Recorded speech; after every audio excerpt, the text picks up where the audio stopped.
Hello and welcome. I am thrilled, you guys, to bring an incredible interview with you. We're going to be talking about longevity, lifespan, quality of life, and even the death experience. And that gives me chills. My guest is incredible. She owns an elderly home, a senior home, and it's been in her family for generations and generations. And they've incorporated activation. And the stories I heard were just nothing short of goosebump raising, shiver in your spine, incredible. And I need to get this information out to the world. So I asked Shanell to join me today and just talk about her experience with activation in her senior living homes. And Shanell, I just want to introduce you. She's she's got a heart of gold. She's the mother of 7 children. And again, she runs this senior home with so much heart and compassion. And you're going to see it's a lot different than maybe other senior homes you visited. So without further ado, Shanell, I just would love for you to kind of give us your background, before activation, sort of your family history with running these elderly care homes, and then we can kind of go from there. Okay. Yeah. So I actually grew up in an AFC home. I've lived in one since I was a little girl. My mom ran one. My grandma actually started one of the first ones and here. And so it's just been my aunt owns one also. So it's been a family thing that we've done for several years. And so growing up in one, it was a lot different than what I'm experiencing right now. Um, I actually couldn't wait to get out of it, to be honest with you. Like at 18, I just wanted to leave. I've seen so much death from a child and just they lived in our home, obviously. And so I would just get so close to them and I loved them, very relational, and then they would pass. Normally anywhere sometimes really quickly, but most of the time, anywhere from 6 months to 18 months was a long stay then. And so enough time to fall in love and love them like a grandparent, and then they passed. And the way they passed and the journey there even was always long and difficult. So when I was 18, I just decided that senior care was not for me. I was more geared towards children and wanted to go a totally different way. So I went to college for occupational therapy, wanted to work with kids more and that kind of thing, and got married and decided I wanted to be a stay-home mom and homeschool my kids. And so we kind of went a totally different direction. And several years later, my mom was had to step back. We had an emergency crisis in our family with my sister, and I kind of got the business, right in my lap very quickly. And I just knew that if I wanted to keep the business and if I even could do it, I had to do something different. And so I actually did start looking into supplements galore and acupuncture, just everything I could do to just kind of change the trajectory some. I really wanted to give golden years. I Mhm. wasn't seeing that. It just seemed like such a robbery. And it just seemed different than what I see in the Bible. Like it just wasn't the dying process wasn't just like and they went to sleep and they weren't still hiking a mountain at the end of their life and then passed. They were literally in wheelchairs, couldn't remember things, sometimes couldn't even feed themselves. Even to stand and pivot was like so much and it was just a lot. We had a lot of care. Um, it was sad to watch and I wanted something different. So I went on this long journey and thankfully I pulled in a doctor that had a little bit more holistic approach and he had just heard about LifeVantage and nutrigenomics. And And this so is yeah, how long ago is this? that was 10 years ago. Okay. And he tells Yep. you Well, about it. it was actually about 8 months after. So I owned it probably 8 months and was doing all this research when he came on and we started talking and I started sharing my heart on, there's got to be something different. And the medications, the hamster wheel of medications was not the answer and it wasn't making anybody better. And so he had just heard about nutrigenomics and he came in and he said, I'd really like to try this for elderly people. Like here is the proof is in the pudding here. Everybody here is 80s and 90s and failing. Like we're going to see before our eyes what this really does. Um, Shanell, so just real quick, what was it that caught your attention that this was something that you were going to bring into your senior home? Well, he showed me the 31 peer-reviewed studies. That was important to me because even with pharmaceutical meds, I would look at things and I would see very little study. I would research the side effects, and so my staff was aware of what to look for. and there just wasn't that much to study. And then he came and told me about 31 peer-reviewed studies. That Mm. really got my attention. I was like, peer-reviewed? Like, I wish everybody had to do that. Like, I wish that was actually a criteria for everyone. Like, a pharmaceutical lab makes a prescription drug or whatever, and it has to be tested and gone through other processes of people that don't have their hands in on it. So that really should be the case. So when he came to me and told me that Dr. McCord actually had 31 peer-reviewed studies of renowned institutions and universities that put their hands on this and did their own studies and what they came up with. And so I was like, I shouldn't have been skeptical because here I was looking for it this whole time. Like I knew in my heart there was an answer and it wasn't in what we were doing. But then when it was coming right to me, it was like, it was just hard to believe because I had just spent so much time looking. Shanell, I did an interview with Dr. Christina Parks, and she's one of Uh-huh. America's frontline doctors, and she's a consultant. And she says the hardest thing about our business is people say it's too good to be true. It sounds Yeah, too good to be true. So I think that's I what you were doing. And agree. like, but I also love your faith. Like I believe that with every fiber of my being, if we are seeking an answer, we find it. It's in scripture. Seek, Right. you will find. And that's what you did. You went on a journey because you knew there had to be something out there. Yeah, absolutely. And then it it shouldn't have surprised me, but then when I found out like the five ingredients and the work behind it, I was like, this has God's fingerprints all over it. Like, of course. And so I was excited to dive into the studies. I wouldn't just put it on my residents because I wanted to make sure that I did all my research. I want to make sure I brought it to the families. But after the research, I was like, this is incredible. Like, I am paying for everybody to do this if they will. So I approached the families and they were kind of like, what? And just kind of saw the ingredients because they didn't do all the studies. So to them, it was just like, oh, sure, you can do a supplement. And it was like, okay. I didn't know what I had yet. So I just kind of joined that bandwagon of supplement, but it has so much to do, like extending lifespan. That was huge for me. It was just huge. I just to have like I used to have 6 to 18 months and now I have people 5 or 6 years and still going. Oh, So goodness. talk about increased lifespan. That's never been the case. Like I said, I've been in this since I was 8 years old and I'm 50 now. And yeah, So it's just you, so what you different. just said was actually really profound. So you went from Yeah. seeing 6 to 18 months life Mhm. expectancy once people enter the home, Yep. even in the loving conditions of a personally cared home, Yep. with just few people. You said about six people at a time, Yep. no more than that. And now you're seeing a life expectancy 5, 6 years and beyond. Yeah, we're still seeing it. So I'll have to get back to you on how long because it's Well, still we'll give it going. even a few more years. Right. Let's I'll have to come let's back to talk. that. Let's talk because I really just kind of want to get into the death thing because I find that Yeah. fascinating. I home birth my children. I believe birthing your children, you birth your motherhood, your womanhood, and Yeah. all those things. And I feel like that's been taken from us, and so has the death experience. So before we get into that, though, I want to dive into the quality of life. So, okay, are they living longer, but it's just more agony and just, sometimes when people are doing so poorly, you kind of feel like, I hope they just die Yeah. because it's so painful to watch them and you just Yeah. want them to go to sleep and have it kind of be over. What Mhm. what does it look like with their longevity? That's definitely what families was experiencing. They would come in and be like, there's no quality of life anymore for my mom. And they just wanted it to end. And then when the dying process started, which is very long and violent, it can be weeks. It can be filling up with inflammation, the chain stoking, the needing to turn the pain. Like even if you touch their body lightly, they would just be in excruciating pain towards the end. Mm. Um, it can be obviously they're not alert. They don't talk towards the end, dry mouth, just get this really gaunt skeletal look face.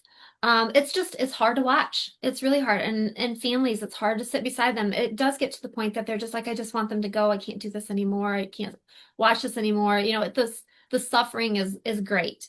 Mm. And that was one of the things that made me want to run. Like I just, especially as a young person seeing it, but even now as a person, it's just hard to watch the Mm. people that you love go through that. Um, but that's not what I see anymore. So that's the exciting part. We started this. I wasn't planning that. Neither was Dr. Hyde, who was with us, because we just there weren't any studies on it. We didn't hear there weren't any peer-reviewed studies on it, anything like that. So it was totally new territory for us. We were just excited that we were getting people off hospice. We were getting people um, off medications, living better. Like, I even had to build a bigger driveway because residents got their driver's license back. So that was fun. Tell us about Dawn's story before we get into, well, you could tie death in at the end, but tell me about Yeah. Dawn's story because you posted about him recently. Yep. You share his story with us? Yeah. So Don came to us and he had maybe a couple months to live, weeks to a month. He was nothing but skin and bones. He couldn't walk. He was in a wheelchair. He had sores everywhere. He had fallen and he just wasn't gaining his strength back. He wasn't thriving. He wasn't gaining weight. Couldn't eat. Just not doing very well at all. So he came to us. We normally that's a lot of care, especially for a man, Yes. to be able to transfer and stuff. So we normally don't take that level of care, but we had his wife with us. And I was not going to have them, and she had weeks to live at that time too. I was not going to let them die apart. So we brought in more caregivers. We did what we could and just had him come, expecting, thinking it was too late. Like again, this was new to me, and so I just didn't know really what LifeVantage products could do yet. I was pleasantly surprised with the blood pressure. I was pleasantly surprised with different things, but then I started seeing people get off hospice, and that's what happened with Don. We started him on these products right away. And over time, he just started gaining weight. His sores healed. He started feeling better. We started working his legs. All of his vitals were getting better. And hospice was finding he's improving. He's not declining. So, we might need to take him off. And I'm like, if there's a chance of him improving, that's all I needed to hear. Like that was just like the words. Wow. So I was like, he's off hospice, he's on PT and OT, and we just worked around the clock with him then at that point when we even had a glimmer of hope. And so I was like, okay, we're going to do this because he had taken care of his wife before that, and he's 15 years younger than his wife too. Oh, wow. So, he wanted to care for his wife while she passed. That was his biggest thing. And he just saw her lingering and him, and it was hard. So when I heard him say, I just want to care for her like she had me, that gave me the passion and the willpower of what I needed to do there. So I continued with the products. We did PT and OT 3 times, and then I came in on other days and continued exercises with him.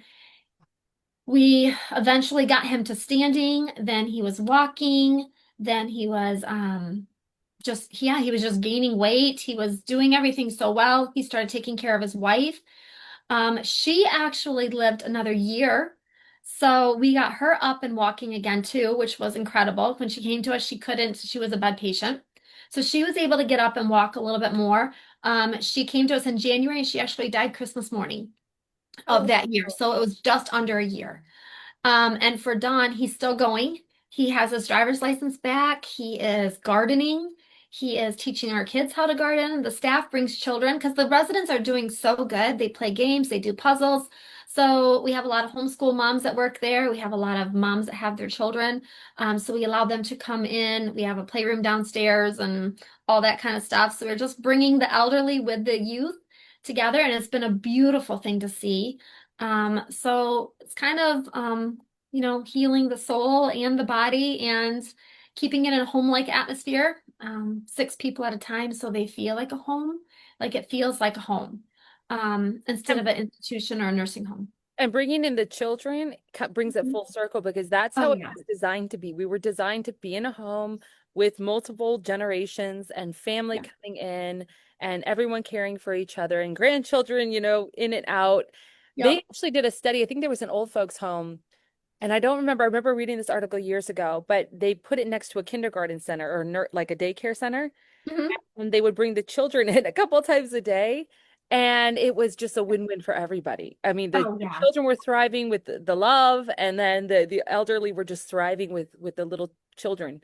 Yeah. Absolutely. I have pictures of the residents and the kids gardening, dancing in the living room, playing puzzles, writing on, putting blocks together. It's amazing when you bring the two together. And we think sometimes it's the youth that's helping the elderly, but our kids need them too. Our Yes. kids need to know the history. Like I have a funny picture too of Don. He's got a cup with a string and going into the other room, and he's got the kid on the other side. He's like, these were telephones in my day. And so, joking and laughing, of course, and all this kind of stuff. But it does. It just, they tell them, they share the wisdom with them, and the kids love it. They take time to just cuddle. Where I feel like now, sometimes we're so busy and we just keep going and we don't spend time with our kids, especially parents nowadays. But the seniors at our home, they'll just take time to just cuddle and talk to them, look them in the eye and ask them questions, and you can tell the kids just blossom too. Oh my gosh. I have goals for my own family. Like I want to just be so free when I'm older that I could just live with my kids and take care of Yes, children. yes, Because I have 8 kids too. You have 7, I have 8. And we just know with all the things we do in life, we can't just sit there 24/7 and hold a child. right, It doesn't work right. that way. You know, No, it can't. no, you So got to to have a have living. You them, got to pay yes. bills and stuff. Absolutely. But to Yeah. have someone extra there just to be that person that can hold them is Yep. so beautiful. And I think that's the beauty of all the generations coming in together. I Yeah. I heard a story from Hannah, and I'm probably gonna butcher it, so I would rather have you say it because I don't understand even what it means. But she said there was a person on dialysis, which again I don't fully understand that, who started to urinate again. Yes. And I don't even understand the significance of that, except that Hannah was like super excited. And Well, wow, she was a that just confirmed. dialysis nurse. Yes. So we had a gentleman that came to us and he had not urinated in quite some time. He was on dialysis. So they go get hooked up and they filter because that's what the kidneys are supposed to do. And the kidneys aren't working anymore. So they have a machine that helps filter. And so he had not urinated in a long time. And he came to us.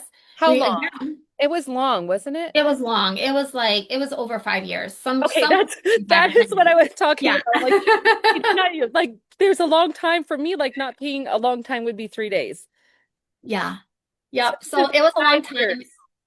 Yes, and we weren't expecting this either. I mean, you have to understand too, I was just starting these. So although I read the peer reviewed, I was like interested about lifespan, but in my mind I had seen so much and what I had actually experienced, I had seen so much that I didn't understand what all of this could do. I mean, we were just testing it all out, just trying it on people. So, we didn't know until all the situations started coming.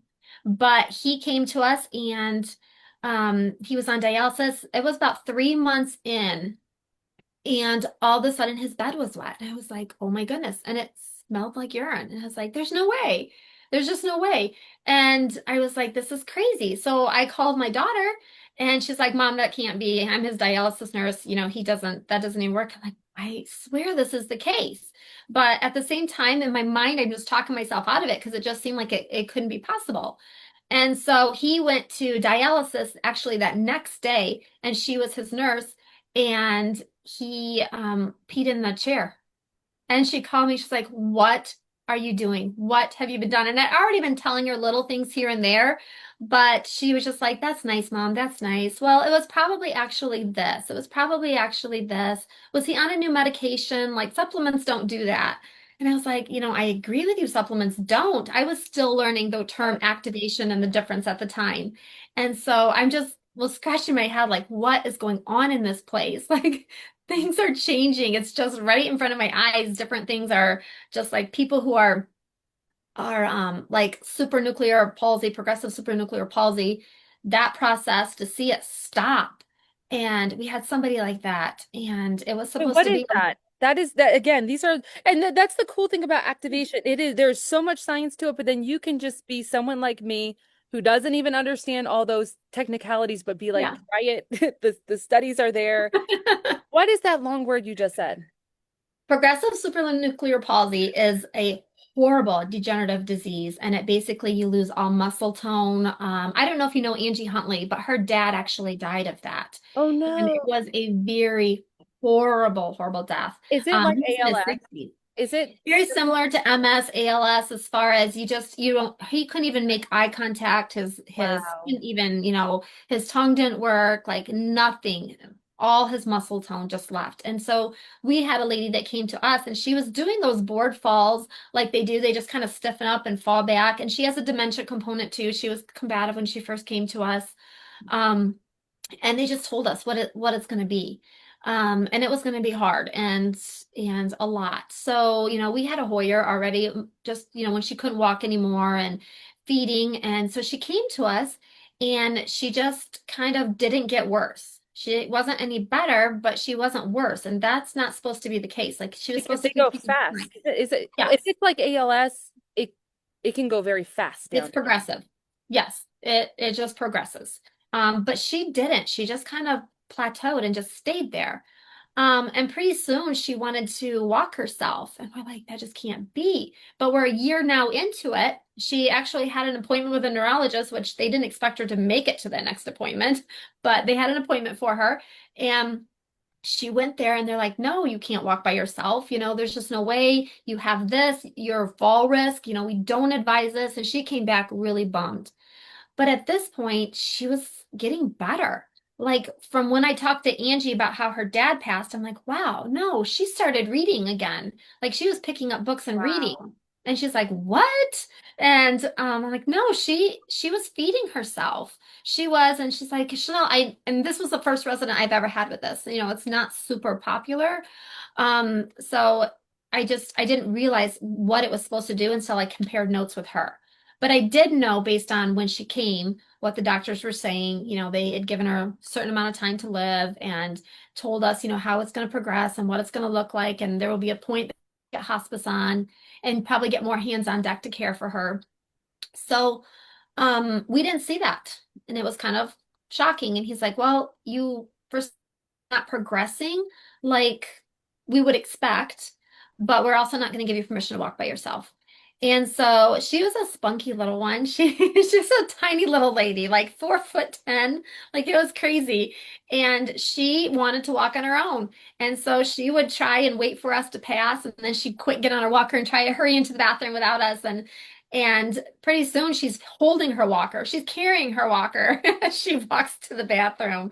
And I'm just like, oh my goodness, the lady was just a pistol. But she made it to the next year for the neurologist appointment. Gosh. And he just, at that point, he just threw up his hands and said, I cannot call it remission. I cannot call it you're cured.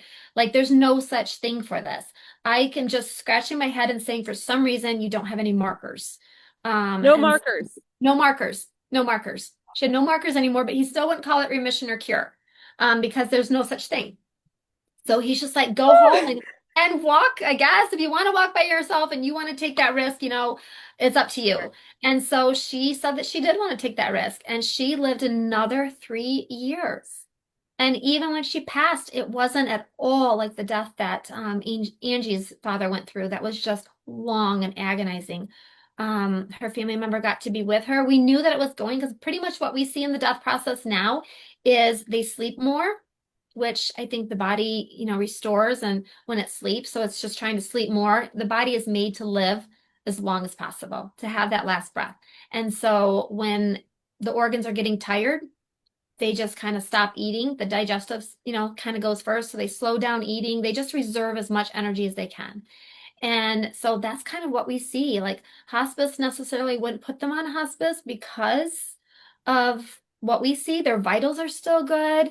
Like it's hard to get somebody in hospice. We're Mhm. just saying, hey, they're sleeping more and they're eating less. A couple times we've been able to because I know that's what it was. But for the most part, it's crazy. And she stays talking. They stay talking. Like one guy was singing hymns 10 minutes before he passed, with his family, and another her that morning even, she just was like, I don't feel like breakfast. I just want to sleep longer. And went back to sleep and she just didn't wake up. Um, Is it less pain? Also, I mean, yeah. we talked about inflammation, but something I've seen Yes. almost totally unrelated to this is I have seen people's, because we're mind, body, soul, it's all connected. Mhm. And there is something called the pineal gland, and it's like our God connection, right? And it Yep. gets calcified with all the toxins and toxicity. Mhm. Um, and we kind of lose that connection. And I have heard so many incredible testimonies about people becoming closer to God or being able to pray and being able to meditate, and being at peace once their body is activated. Yeah. Yeah, There's that absolutely. I element as mean, well that you're seeing in the death process, like kind of like a peace.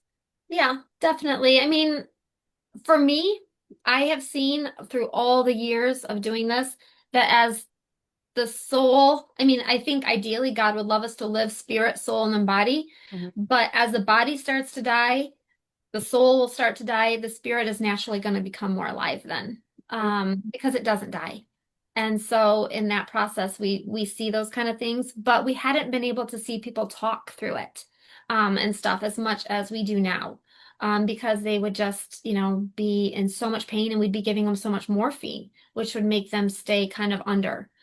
So you couldn't talk to them anymore. So they were getting lots of pain meds and just keeping them kind of snowed is what hospice does. Um, not all knocking hospice, it's the protocol. Yeah, You keep somebody out of pain. People want to be out of pain too. yeah. Um, but we didn't see people in pain. And they weren't filling up with fluid and inflammation. They stay talking and they stay alert. I mean, they're aware. It's kind of weird. They'll talk to us and they're aware that they're passing. They'll say things like, I don't have much longer. So they feel their body like Wow. losing strength, but they're able to speak it. And we'll be like, "No, you're fine. Look at you." And they're like, "No, I'm not going to live much longer." And we're just like, "What are you talking about?" But it's true. Within a month's time, usually we'll just see them slowly stop stop eating, sleeping more, that kind of stuff. But we don't need the morphine on board and things like that. Um, a lot of times when they get to the end and they're not getting out of bed, hospice will try and be like, well, let's just get ahead of it. But thankfully, I've had some people that be like, no, I want to stay with my loved ones. I want to talk all the way to the end. And he wouldn't give it to them, and they didn't need it. They were they were great, and they literally had shared moments of talking to the end. And many of them were able to tell us what they were seeing too. Many of them see their loved ones come.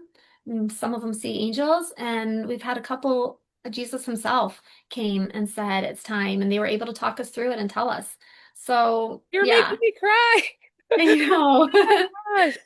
And then Yeah, these are actually really beautiful things to talk about because like yeah, even, comparing it to birth, I just never, no one ever talked about birth when I was growing up. right, My mom had right, C-sections and it was just like you go to the hospital, you're in horrible agony, but you get out with a baby, it's going to be worth it. And, right. you're throwing Yes. up and maybe you can't walk because you got Uh, it's just something people don't really talk about. They just end up showing up with a yeah, baby. yeah, And then I had my own sort of process with it. And I don't know. All of it fascinates me. Birth yeah, fascinates me, the way we're supposed to be born, the way it was designed, and then the way we're supposed to die is something that I just am fascinated with as well. yeah, Because it absolutely. does, I actually delivered my babies at the hospital and on the heart floor even because I had a heart condition. And after I started this, 4 months into it, I didn't have any more heart palpitations. And a few months later, I had EKG and it was normal, and I had never had a normal EKG. And so my seventh child, I actually delivered at home. Totally different experience. It was awesome. My best pregnancy was my last one, my only one activated, but I'm older. It's my seventh. He was bigger, yeah. and I went overdue everything, but yeah, it was definitely the best. I have so many stories with activated mamas. Yeah, I'm telling you, but I've never heard this end. I've never really gotten to hear the experience. So yeah, I am beyond, I don't know what time we're at. I'll probably close it down so it doesn't go over the half hour mark. But Shanell, right. this has been fascinating for me. Is there anything else you want to share? If there's a story that like maybe you missed or something that comes to mind, if you want to share it. You know what? We haven't talked rehab, so maybe I'll talk Okay. rehab. That is one thing that I've been really excited about. And I'll end also um with a different approach too on this. But we've been getting people with rehab from rehab that just says they're not going to walk again. There's nothing else we can do for them. Just you need to take them to an AFC or a nursing home, and several of them will look for AFCs. And when you hear those words, is there's nothing you can do. Still I'm doing activation and I want to see what it does. So I still talk to the families and they're like, yeah, Give it if a you think try. that will help, sure, you're gonna pay for it, just kind of things like that, not understanding really. Um, but after the second or third time that I got somebody totally back and walking and home again, after they said there's nothing they could do after they've been there for 6 weeks, rehabbing, they couldn't do anything. And then I do. So now I'm starting to build a little bit more. Wow. I'm starting to get a little bit more aggressive with how, like, this is what we're doing, this is what I know, this is what I can do a little bit more. So just the 4th of July, we had somebody that had fallen and they broke their hip, and the doctors couldn't do surgery because there was already a pin there, but it was fractured. And I mean, she's 89, so she's older. So they're just like, she needs to go to a skilled nursing home. Well, the family brought her to us, and I was like, let's just do PT. We're gonna get going. We can get this. And so they believed and they came and they're like, okay. Well, the first day I had the PT come, he was just like, she should not be here. He was actually very, very stern. He's like, she should not be here. She should be in a skilled nursing home. She is never going to walk again. He did a full assessment. She was crying out, couldn't even move her leg, no range of motion. It just didn't look good. And she was like, she's going to die of pneumonia in bed. You need to get her to a skilled nursing home. And I'm like, skilled nursing home, she's still going to die of pneumonia in bed if that's what you're saying. But at least she's with her husband. And so I'm like, but I don't think so. Like, you just got her from the hospital. So we had just got her. So I didn't even have the activation in her yet or anything, which normally I'm like, let's just reduce that inflammation. And I started her on the collagen too. And let's just build that up a little bit. And then we'll start the, PT. And he's like, I'm not doing this. This isn't going to work. And he went to walk out and I was like, I want PT done. And he's like, I'll send somebody else out, or you're going to have to find somebody else because this is a waste of my time pretty much. And so I was like, okay, well, I'm going to get her walking again in 30 days. And she just kind of blurted out of my mouth. And he's like, if you do, I'll be back to see it. Like, just kind of like taunting me a little. So I was like, okay.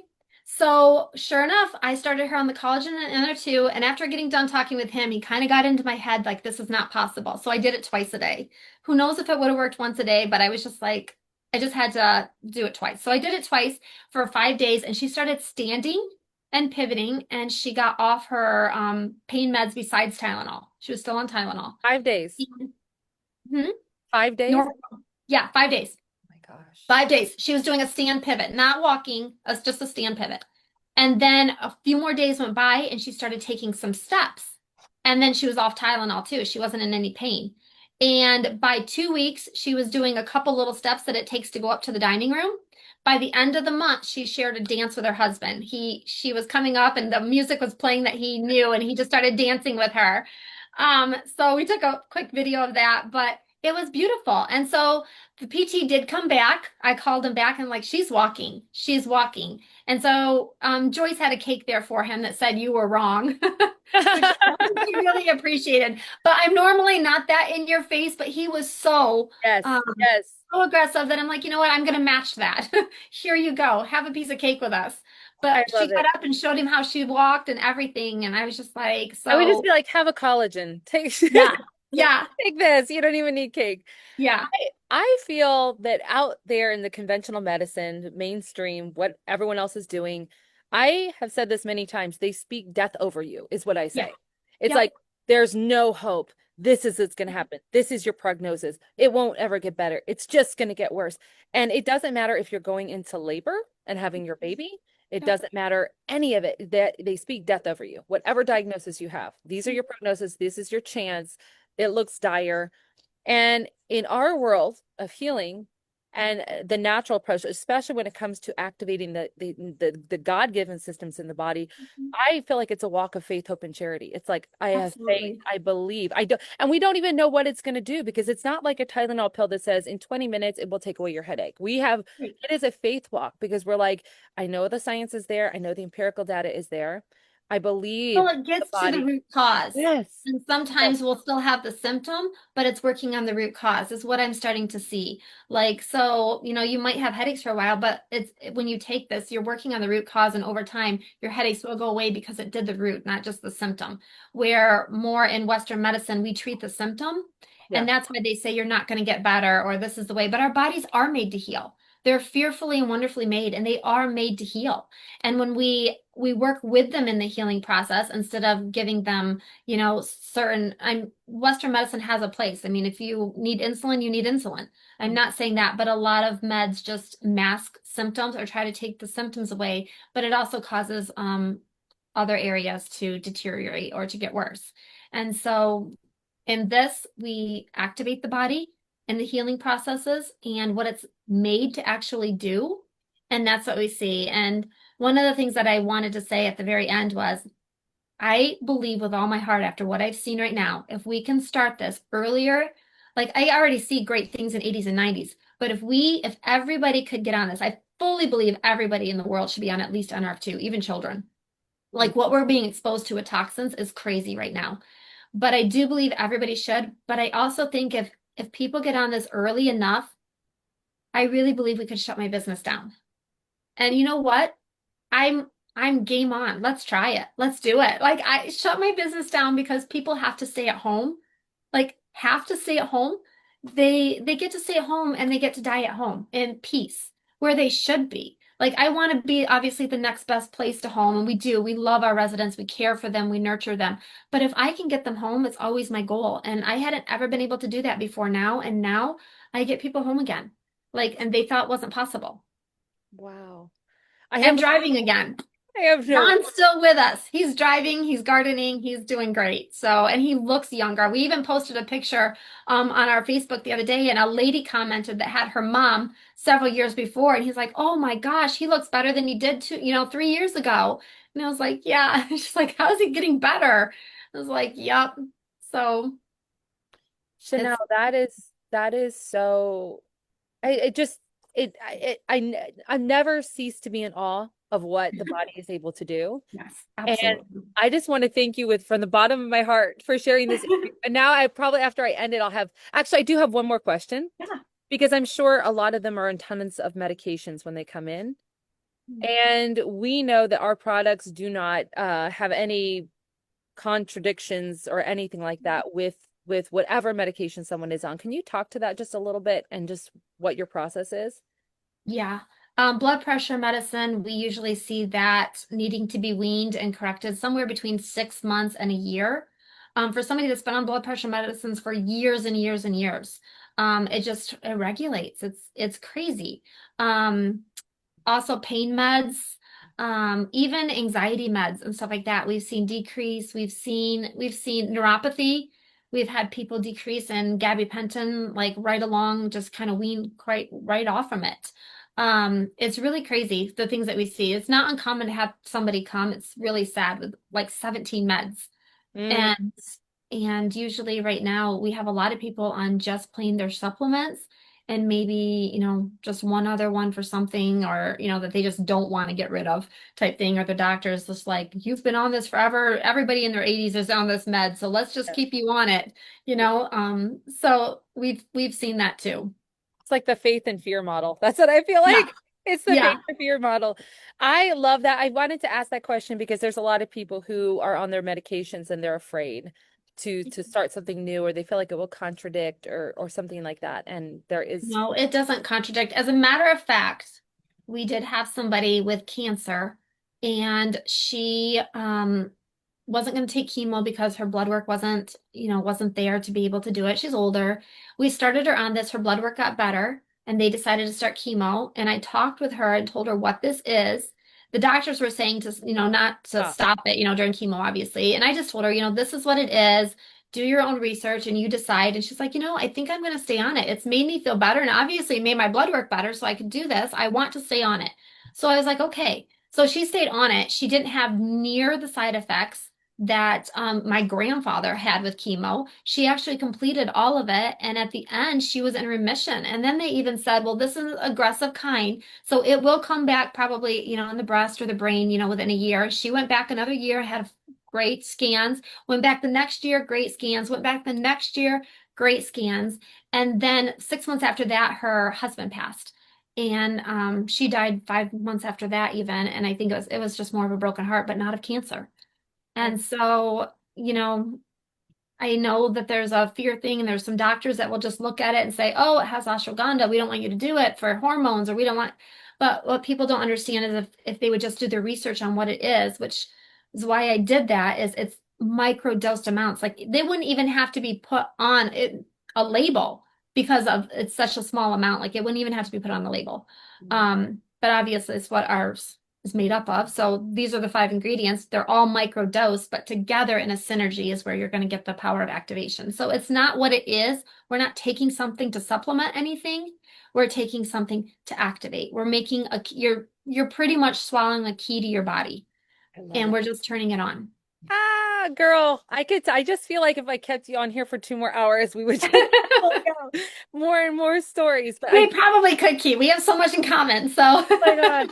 Well, I can't wait to meet you officially in real life. I met Shanell's beautiful daughter, her second oldest, on the Alaskan cruise for our company, and I just fell in love with her, heard the story, and I begged her, I'm like, you have to introduce me to your mom. I need to have this story told. So thank you so much for doing this. yeah, I And was if you, on the cruise too, but I don't think our paths ever crossed. oh So no, I'm yeah, sad, but I'm glad I I do got to too. be with you Yes, today. yes, I am too. I just want to say to everyone watching this, I hope this inspired you. I hope this made you just really believe in what your body can do. I Mhm. hope you get activated. I hope you take Chanel's call to action and say everyone should be activated in today's world, and get back with the person who invited you to this presentation so that they can help you get started on your activation journey. Shanell, thank you so much. I really appreciate your time this morning, and I just loved every minute of it. You're welcome. It was my privilege. Love you, lady. Love you too.